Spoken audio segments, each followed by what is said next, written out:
Video शुरू करने से पहले आप हमारे चैनल रहस्य टीवी इंडिया को नीचे दिए गए इस लाल बटन को दबा के सब्सक्राइब कर लें। साथ ही इस घंटे को भी क्लिक कर लें जिससे कि आप हमारे वीडियोस देख सकें सबसे पहले। दोस्तों, आपने अपने शहर में बेसमेंट और सेलर्स तो जरूर देखे होंगे जिनका इस्तेमाल ज्यादातर पार्किंग या गैराज के लिए किया जाता है। और ऐसा करना जरूरी भी है क्योंकि बड़े शहरों में जगह कम होती है, इसलिए सड़क से 2 या 3 लेवल नीचे बेसमेंट्स बनाए जाते हैं। लेकिन क्या आपने कभी सोचा है कि दुनिया में न जाने कितने ही अंडरग्राउंड शहर हैं जो आज के बेसमेंट की तुलना में बहुत ही बड़े और शानदार हैं। तो आइए दोस्तों, आज जानते हैं दुनिया के 10 सबसे आकर्षक अंडरग्राउंड शहरों के बारे में और उनसे जुड़ी कुछ ऐसी बातें जो शायद आपको हैरान कर देंगी। डेरिनकुयू। क्या आपने कभी इमेजिन की है एक ऐसी अंडरग्राउंड सिटी जिसमें 20,000 लोगों के रहने का इंतजाम, kitchen, bedroom, bathroom, food storage, तेल और वाइन्स की यूनिट्स, कुएं, औजार रखने के गोदाम, पालतू जानवरों के रहने की जगह और यहाँ तक कि मकबरे भी मौजूद हों। टर्की के बिल्कुल सेंटर में कैपाडोसिया नाम की एक जगह में ऐसे कई शहर हैं जो ज्वालामुखी चट्टानों को काट काट कर बनाए गए थे। ऐसा ही एक शहर है डेरिनकुयू जो 18 लेवल्स नीचे तक बना है और कम से कम 20,000 लोगों के रहने की कैपेसिटी वाला बनाया गया था। 1963 में टर्की के एक व्यक्ति ने अपने घर के कमरे को बढ़ाने के लिए उसको खोदना चालू किया और खुदाई के कुछ समय बाद ही उसको जमीन के नीचे एक स्टोन वॉल मिली। उस स्टोन वॉल के नीचे कुछ खाली जगह थी। वो अपना काम आगे बढ़ाता रहा और कम से कम 3,000 स्क्वायर फीट नीचे तक खुदाई करने पर उसको एक मल्टी लेयर्ड अंडरग्राउंड सिटी मिली जिसको अब हम डेरिनकुयू के नाम से जानते हैं। ऐसा माना जाता है कि यह शहर लगभग 1600 बीसी से 1200 बीसी के बीच में बनाया गया था। इस शहर में मिले बड़े पत्थर के दरवाजे जो कि अंदर से भी घुमाए जा सकते हैं, इसी की ओर इशारा करते हैं कि इस शहर को बाहरी आक्रमण से बचाने के लिए बनाया गया था। दरवाजे में कई होल्स भी दिखाई दिए हैं जिससे कि अंदर से तीर चलाकर घुसपैठियों को मारा जा सके। आम जनता के देखने के लिए डेरिनकुयू शहर सिर्फ 8 लेवल्स तक ही खोला गया। Edinburgh walls.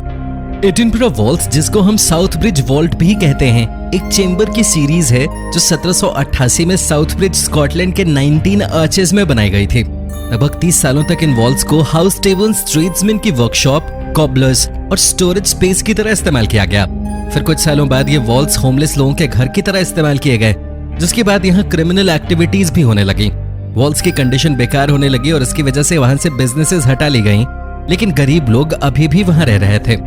1985 में हुए एक्सकवेशन से मिले खिलौने, दवाई की बोतलें, बर्तन आदि इसी बात का संकेत देते हैं कि वहां कुछ लोग रह रहे थे। कुछ रिपोर्ट से यह भी पता चला है कि वहां 1835 से 1875 तक लोग रहे हैं और फिर वहां पर कचरा इकट्ठा होने लगा और ये वॉल्स लोगों की पहुंच से परे हो गए। 1980 में स्कॉटिश रग्बी खिलाड़ी नोरी रोवन ने एक टनल की खोज की जो इन वॉल्स तक जाती थी और इस तरह एडिनबरा वॉल्स को हम आज जान पाए हैं। डिक्शियाचेंग। चाइना का बीजिंग लगभग 21.5 मिलियन चीनी लोगों की आबादी का शहर है और इसी शहर के हजारों लोग इस अंडरग्राउंड सिटी डिक्शियाचेंग में रहते हैं जो जमीन से 3 स्टोरी नीचे तक बनी हुई है। अभी तक किसी भी ऑफिशियल रिपोर्ट में नहीं बताया गया है कि यह शहर कहां तक फैला है, लेकिन ऐसा माना जाता है कि डिक्शियाचेंग लगभग 20,000 एकड़ तक की जमीन को कवर करता है। यह शहर 1969 से 1979 के बीच बनाया गया क्योंकि ये कोल्ड वॉर ईरा का समय था और चीन और रूस के बीच न्यूक्लियर अटैक होने की संभावना से इसको बॉम्ब शेल्टर के रूप में बनाया गया था।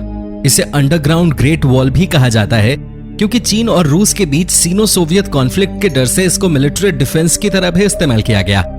ये शहर सारी मेजर सरकारी और एडमिनिस्ट्रेटिव बिल्डिंग्स को पैसेज के जरिए कनेक्ट करता है और लोगों का कहना है कि इस शहर में जाने के लिए कम से कम 900 एंट्रेंसेस हैं। अब जानकर हैरान हो जाएंगे कि ये पूरा शहर सिर्फ शवल्स की मदद से खोदा गया और सिर्फ बैम्बू बास्केट से वहां का मलबा ढोया गया। करीज़ेकेश। 2500 साल पहले बनाया गया ये शहर हरेरिया सिटी में रहने वाले लोगों ने बसाया था। ये शहर ईरान के किश आइलैंड में है। लगभग 3000 साल पुराना इतिहास रखने वाला ये शहर कई नामों से जाना जाता है, जैसे कि कैंप टिना, आकिया, नकाता और किश। इस आइलैंड के 52 फीट नीचे टनल्स का जाल बिछा हुआ है जो 5 मील तक फैला हुआ है।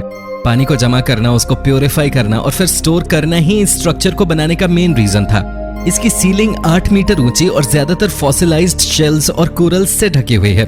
Technical university of Munich Germany में इसके फॉसिल्स को टेस्ट किए गए, जिससे पता चला कि ये फॉसिल्स 53 से लेकर 570 मिलियन साल पुराने हैं। लेकिन वाटर प्यूरिफिकेशन की नई और बेहतर तकनीक आने की वजह से इस आइलैंड को लोगों ने काफी समय पहले ही छोड़ दिया था। कोबुर पेडे। सदर्न ऑस्ट्रेलिया में स्थित यह शहर 1915 में बसाया गया था। कॉपर पेटी अपने जमीन के नीचे बने रेजिडेंस के लिए मशहूर है, जिनको डगआउट्स कहा जाता है, जो वहां के चिलचिलाती गर्मी से बचने के लिए बनाए गए थे। गर्मी के समय वहां का टेम्परेचर 140 डिग्री फ़ारेनहाइट तक पहुंच जाता और इसके ऊपर वहां पर बारिश सिर्फ नाम मात्र की होती है, जिससे कि डस्ट स्टॉर्म का आना मामूली बात है। कॉपर पैडी को ओपल कैपिटल ऑफ द वर्ल्ड भी कहा जाता है, क्योंकि यहाँ बहुत ज्यादा और अच्छी क्वालिटी का ओपल देखने को मिलता है। और अगर हम इसके नाम की बात करें तो ये कोपा पेटी से निकल कर आया है, जिसका मतलब होता है boys water hole. Canary Wharf. Canary Wharf London के आइल ऑफ डॉग्स के कमर्शियल एस्टेट में बना हुआ है। यह अंडरग्राउंड स्टेशन लगभग 1000 फीट लंबा और 3,33,681 स्क्वायर फीट का एरिया कवर करता है। इसको एक हॉलो वेस्ट इंडिया डॉक में कट एंड कवर कंस्ट्रक्शन तकनीक की मदद से बनाया गया था। इस अंडरग्राउंड स्टेशन की 100 फीट ऊंची सीलिंग है और इसके दोनों किनारों पर डोम शेप्ड ग्लास बने हैं, जिससे कि बाहर की रोशनी आती हुई बहुत ही खूबसूरत लगती है। इसमें बहुत ही ज्यादा ऊंचाइयों में जाने वाले एस्केलेटर्स भी बने हैं, जिसको देखकर ऐसा लगता है मानो वो आसमान को छूकर आ रहे हों। बुर्लिंगटन न्यूक्लियर बंकर। सरकारी अफसरों को प्रोटेक्ट करने के लिए बनाया गया ये बंकर लंदन में है। दरअसल इस बंकर की जानकारी सरकार ने 40 सालों तक पब्लिक से छिपा कर रखी थी और 2004 में मिनिस्ट्री ऑफ डिफेंस की ऑफिशियल वेबसाइट पे पहली बार इस अंडरग्राउंड न्यूक्लियर बंकर के बारे में लोगों को बताया गया। 1950 के समय ब्रिटेन को जब अपने ऊपर न्यूक्लियर वॉर का खतरा मंडराता हुआ दिखा तो सरकार ने फैसला किया एक ऐसी जगह बनाने का जहां सरकारी अफसर साथ ही रॉयल फैमिली सुरक्षित रहे और सरकार वॉर की तैयारी भी कर सके। लेकिन सरकार इसे बंकर कहना पसंद नहीं करते थे और 1955 में सरकार ने इसे सेंट्रल गवर्नमेंट वॉर हेडक्वार्टर्स का नाम दिया। इस बंकर में वो सारी सुविधाएं मौजूद थीं जो 4000 सरकारी अफसरों को 90 दिन तक एक थर्मोन्यूक्लियर वॉर के समय सुरक्षित रख सकते थे, जैसे कि 100 फीट गहरी कंक्रीट की दीवारें, बेडरूम, बाथरूम, ऑफिस, तार वाले टेलीफोन, बेकरी, अस्पताल और यहाँ तक कि BBC ब्रॉडकास्टिंग स्टूडियो, जिससे कि वॉर के समय वो बाकी लोगों से कम्युनिकेट कर सकें। Underground city of Helsinki. ये शहर सबटेरेनियन आर्ट का बेहतरीन नमूना है। इसको बनाने का मकसद 7.5 लाख लोगों को शेल्टर देना था, क्योंकि हेलसिंकी पर रशिया से हमला होने की संभावनाएं थी। हेलसिंकी दुनिया का एकमात्र ऐसा अंडरग्राउंड शहर है जिसको पूरे मास्टर प्लान के साथ बनाया गया। इसका कंस्ट्रक्शन 1980 के दशक में हुआ और देखते ही देखते ये एक महान अंडरग्राउंड नेटवर्क में तब्दील हो गया। हेलसिंकी में 500 से भी ज्यादा अंडरग्राउंड फैसिलिटीज और 186 मील की टनल्स हैं और इसका कंस्ट्रक्शन आज भी जारी है। हेलसिंकी ने लगभग 1 मिलियन स्क्वायर मीटर का अंडरग्राउंड एरिया कवर किया हुआ है, जिसमें tunnels, museums, churches, swimming halls, दुकानें और यहाँ तक कि कार्टिंग ट्रैक भी शामिल है।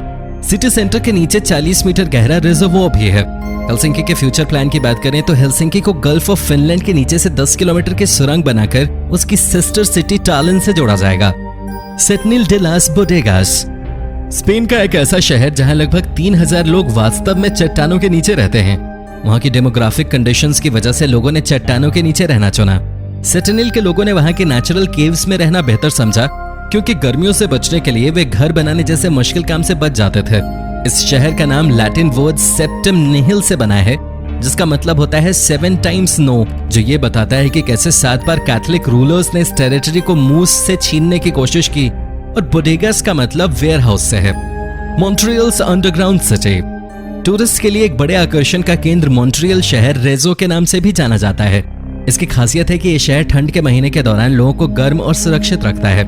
इसमें अनगिनत दुकानें और रेस्टोरेंट्स भी शामिल हैं और सबवे, ट्रेन स्टेशन और होटल्स भी हैं। जैसे जैसे साल बीतते गए मॉन्ट्रियल सिटी में अंडरग्राउंड यूनिट्स जुड़ती गईं।